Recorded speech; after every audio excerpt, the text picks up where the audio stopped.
আলহামদুলিল্লাহ। সম্মানিত এলাকাবাসী, আপনারা ভালো আছেন? আলহামদুলিল্লাহ।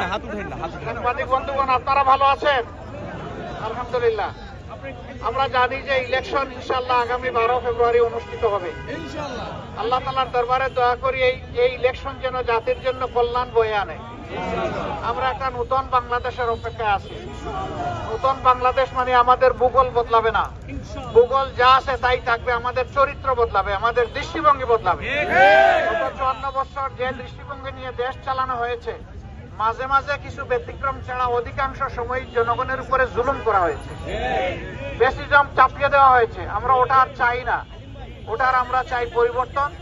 আমরা একটা ন্যায় ইনসাফ ভিত্তিক সমাজ চাই, আমরা দুর্নীতিমুক্ত একটা সমাজ চাই, আমরা বৈষম্যহীন একটা সমাজ চাই, আমরা আমাদের শিশুদের জন্য একটা নিরাপদ দেশ চাই, আমরা আমাদের জনগণের জন্য, মা বোনদের জন্য একটা নিরাপদ দেশ চাই। আমরা আমাদের বেকার সন্তানদের হাতে কাজ তুলে দিতে চাই এবং সবাই মিলে দেশটাকে আমরা সামনের দিকে এগিয়ে নিতে চাই। আমরা অতীত দিয়ে পিছনে পড়ে থাকা বা কামড়াকামড়ি করাকে একেবারেই পছন্দ করি না। এই মিরপুর এবং কাফরুল দীর্ঘদিন সন্ত্রাসের কবলে জর্জরিত ছিল।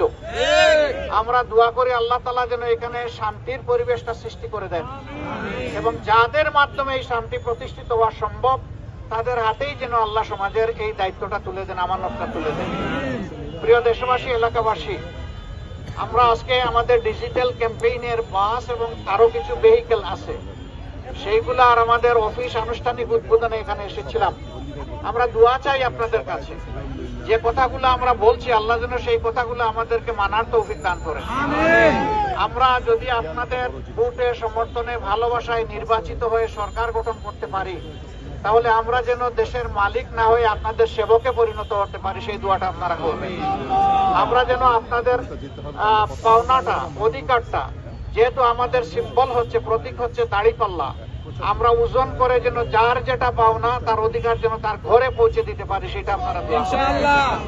আর যেন কোনো মিছিল রাজপথে আমাদের ওরকম দেখতে না হয় যে মিছিল করতে করতে অনেকে ঢলে পড়ছেন, জীবন চলে যাচ্ছে, রাতের পর রাত, দিনের পর দিন বসে আছেন, তাদের দেখার মতো কেউ নাই, কথা শোনার কেউ নাই। সেই পরিবেশ আমরা বাংলাদেশে আর দেখতে চাই না। আমরা এমন একটি দায়িত্বশীল সরকার দেখতে চাই যে সরকারই খুঁজে খুঁজে জনগণের সমস্যাগুলো চিহ্নিত করবে এবং সমাধানের দিকে আত্মনিয়োগ করবে। এরকম একটা ইনসাফ ভিত্তিক সমাজ আমরা গড়ে তুলতে চাই। যে সমাজ হবে আমাদের, যে যুব সমাজ 24-এ বুক চিতিয়ে লড়াই করে আমাদেরকে আপাতত মুক্তি এনে দিয়েছে, তাদের কামনা, বাসঙ্কা এবং আকাঙ্ক্ষার সমাজ হবে, সেই সমাজটা আমরা করতে চাই ইনশাআল্লাহ। যুবকদেরকে ধন্যবাদ, মা বোনদেরকেও ধন্যবাদ। এই লড়াই, আল্লাহু আকবার।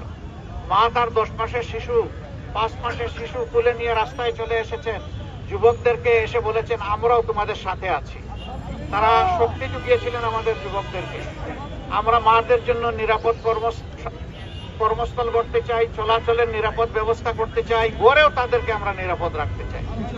যারা গড়ে থাকতে ভালোবাসবেন তার ভালোবাসার গড়টা যেন নিরাপদ হয়। যারা কাজ করতে চাইবেন তার কাজের জায়গাটা যেন সম্মানের এবং নিরাপত্তার হয়।